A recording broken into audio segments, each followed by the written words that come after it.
فرماتے صحابہ نہ بات کر رہے تھے، اور بات یہ کر رہے تھے کہ یار لوگوں کو گناہوں سے کیسے روکا جائے، لوگوں کو گناہوں سے گفتگو صحابہ یہ کر رہے تھے۔ عبداللہ ابن عمر کہتے ہیں بیٹھے تھے اور یہ گفتگو کر رہے تھے کہ گناہوں سے پلاننگ جی ہوتی تھی، ان کی جو محفلیں ہوتی تھی نا بیٹھ کے، وہ خوش گپیاں نہیں ہوتی تھی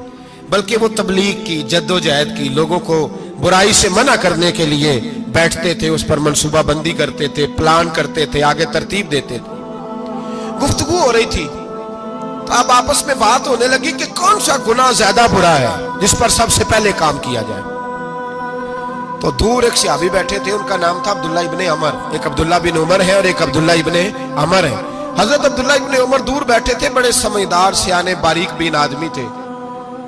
تو حضرت عمر فاروق اپنے بیٹے سے کہنے لگے جا عبداللہ ابن عمر سے پوچھ کے آ کہ سب سے سخت گناہ کون سا ہے۔ توجہ ہے میرے بھائیوں، ادھر دیکھیے گا میری جانب، پوچھ کے آ کہ سخت گناہ کون سا ہے۔ عبداللہ بن عمر رضی اللہ تعالیٰ عنہ کی خدمت میں جب عبداللہ ابن عمر گئے تو جا کے کہنے لگے کہ صحابہ پوچھتے ہیں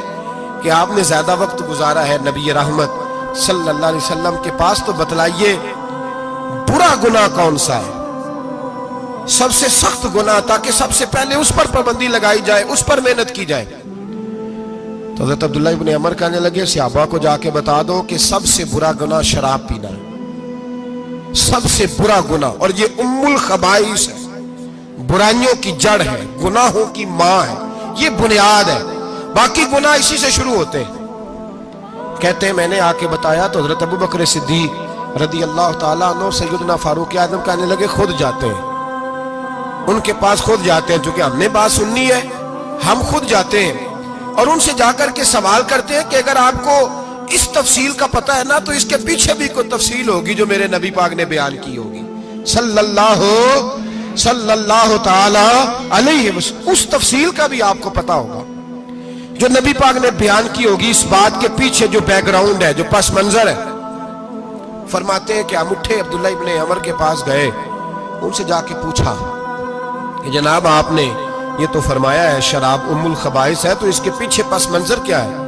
تو عبداللہ ابن عمر کہنے لگے یہ میں نے اپنے پاس سے نہیں کہا، یہ میں نے نبی پاک سے سنا ہوا ہے۔ حضور سید عالم صلی اللہ علیہ وسلم بیٹھے تھے تو حضور نے فرمایا شراب، یہ نشہ، یہ برائیوں کی ماں ہے۔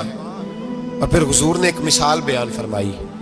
نبی رحمت علیہ السلام نے فرمایا بنی اسرائیل کا ایک واقعہ ہے، ایک خوبصورت جوان تھا، ایک عورت کا دل آ گیا اس پر۔ یہ یاد رکھ لیں، ہم لڑکوں کو منع کرتے رہتے ہیں لیکن ہمیں گھر کی بچیوں پر بھی توجہ دینی ہوگی، ہمیں ان کے فون پر بھی نگرانی کرنی ہوگی، ہمیں وہاں بھی غور کرنا ہوگا، اس لیے کہ اگر کوئی بچی گنجائش نہ دے تو میرا خیال ہے کہ لڑکا جرت کرنے کی طاقت نہیں رکھتا۔ تو وہاں بھی ان کی اماں سے کہے کہ پابندی لگائے، بچی کسی کا موبائل لے کر کے کہیں اس کو استعمال تو نہیں کر رہی، اس پودے پر بھی توجہ دے، درخت بننے سے پہلے اس کی بھی نگرانی کریں،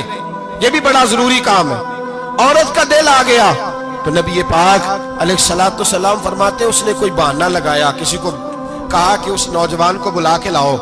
اس کو کہو کہ ہم نے کوئی گواہی لینی ہے تجھ سے۔ وہ نوجوان آیا، ایک کمرے میں داخل ہوا تو اگلے کمرے میں لے گئے، وہاں داخل ہوا تو اس سے اگلے کمرے میں لے گئی، وہ داخل ہوا تو اسی طرح 7 مکفل کمروں میں لے گئی۔